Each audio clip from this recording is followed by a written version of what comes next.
Hey everyone, Sleepy Reader here, Damien. Welcome to my thoughts of the week. Not my thoughts of the week. I don't think too many thoughts every week, but a few more than I will be telling you about in this video. My comic book thoughts of the week on the comic books I read this week. And, well, I'll start with Saga. And, you know what? I don't think the shocker first page is such a great shocker that I won't reveal it. Yeah, kind of funny. There's still plenty of great touches in Saga, and I don't know if part of it is I just created all these expectations, and Saga's now going off in a slightly different direction that doesn't go exactly with my expectations. It's not anywhere near being dropped or anything like that. It's still, some of the best art around, and a lot of intriguing characters, although some of my favorite characters are not really involved lately, like Lion Cat. Did Lion Cat get killed? I don't think so.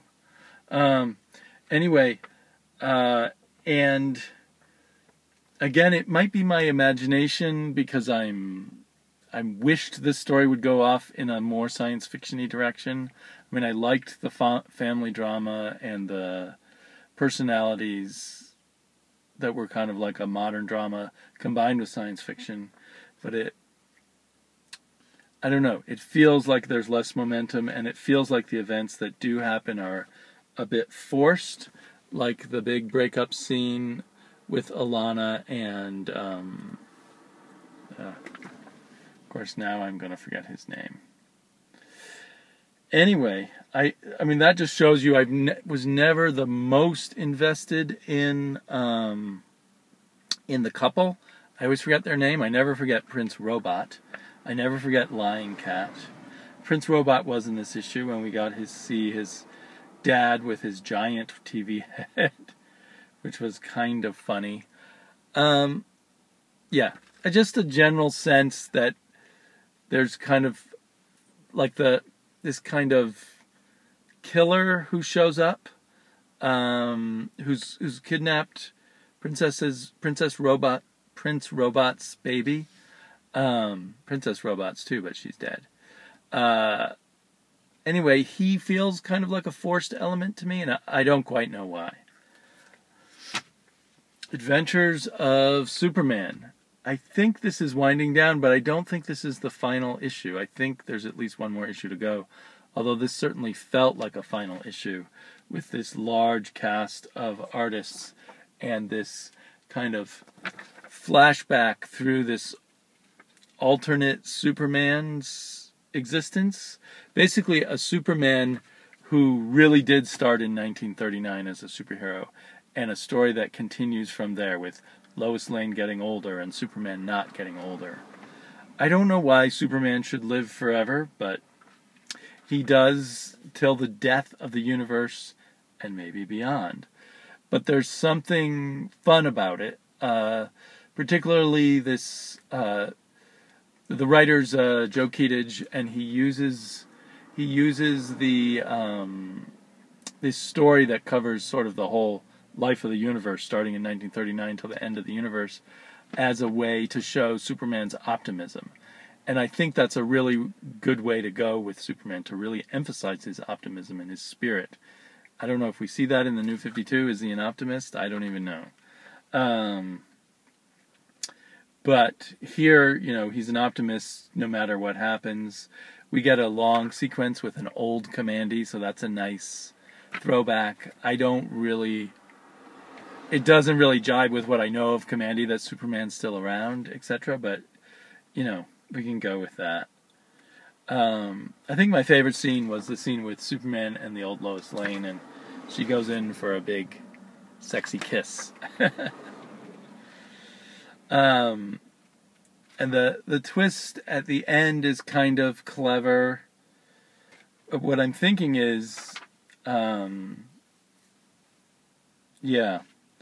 there's probably only men in that spaceship, so if you read it, and the twist of it is like, how will they repopulate? Anyway, so there you go.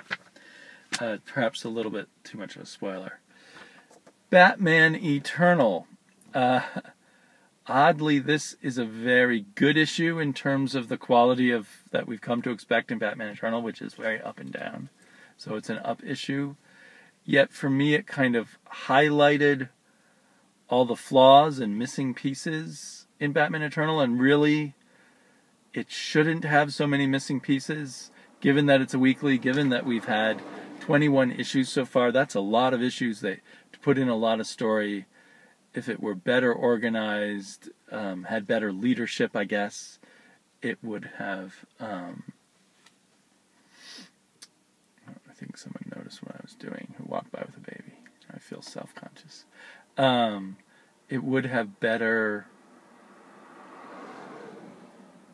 This issue would have felt more earned.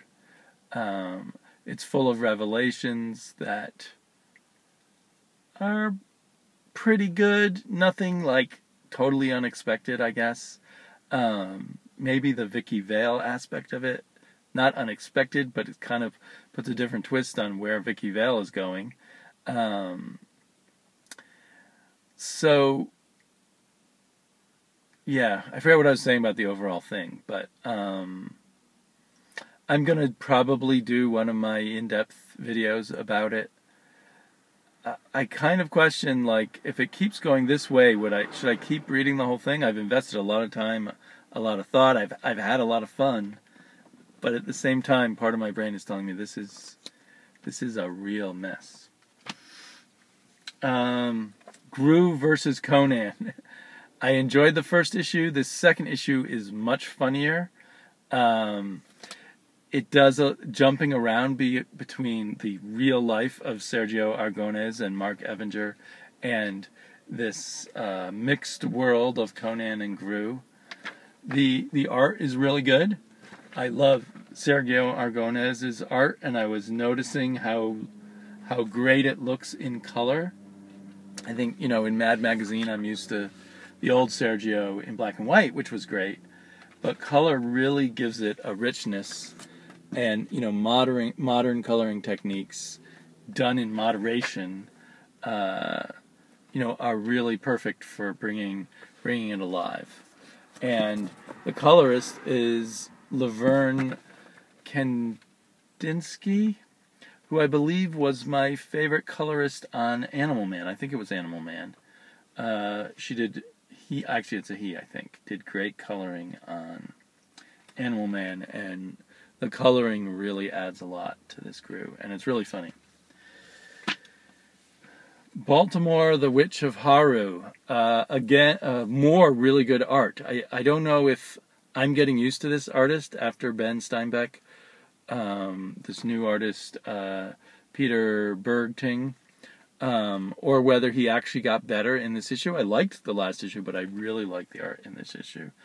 And I'm kind of a broken record on Baltimore. It's really well done pulp adventure with lots of supernatural bad guys in it. And really good, no complaints at all. Cool stuff. Can't wait for it to wrap up. In a way, you don't expect big surprises from Baltimore. You just expect it to do its thing, and that's a really good thing. Futures End number 17. This cover's a little misleading, although it's a great cover. It looks like Superman and Lois Lane are about to have a romantic moment, but there's incredible stuff with Superman and Lois Lane, and a great twist revelation of who he really is. I had all kinds of guesses, and I did not guess the right one. And throughout, all the threads are done really well. I'm getting more interested in the Big Barda and Sister of Green Arrow thread. I forget her name. And even the kind of grifter thread got interesting just because he's on Cadmus Island and now all the Earth 2 heroes or superpowered people are escaping. So interesting things are happening.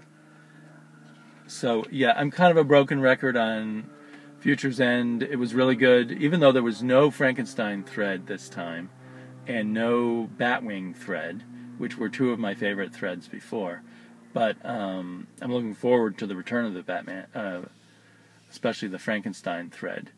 But even without that, this was an excellent issue, and it just, as kind of broken record, compared to Batman Eternal, this is the way to do a weekly comic. Now, I know a number of people dropped it or aren't interested because of what superheroes are involved.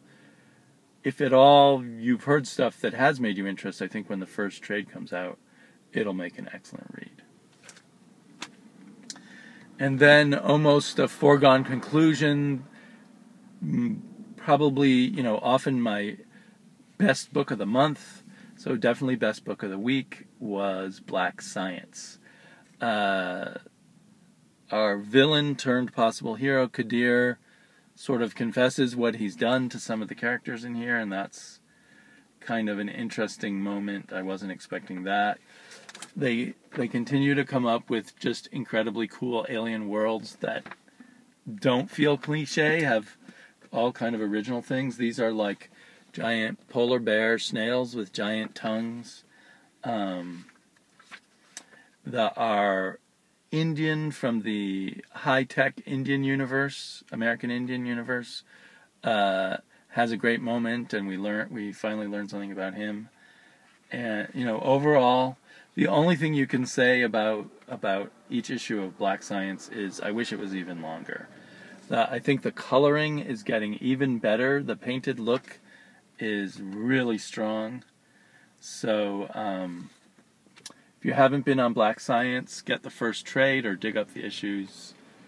It's the comic book of the year, maybe. Perhaps I'm going too far. And I'm not reading every comic book that comes out.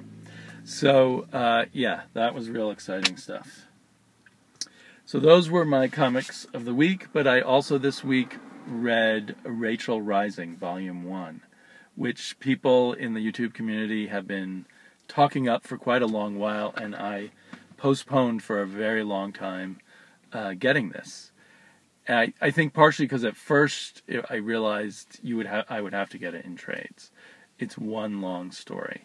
Or as far as I can tell, that's what it is. And this first volume is incredibly good. It kind of makes me think of where indie comics were going in the 80s and 90s, the really indie ones, and this is like the really sophisticated storytelling in black and white, not borrowing much from the Marvel or DC way of doing things, but really great storytelling, and it becomes, as you go deeper and deeper into it, this incredible sort of magical realism horror story that is really creepy, really scary, and at the same time has these great characters that are just on the page with such confidence and such reality. So I'm definitely ordering. I'll probably order, I think there's 3 volumes, so I'll probably order all 3 volumes after this and just get them at once. But loved Rachel Rising. I can't think of, if you don't like horror, don't read it. But anybody who likes horror, and I'm a kind of person who likes horror up to a point. I can't read all horror. I can't endlessly go off the deep end with horror, so to speak, the way I probably can with science fiction.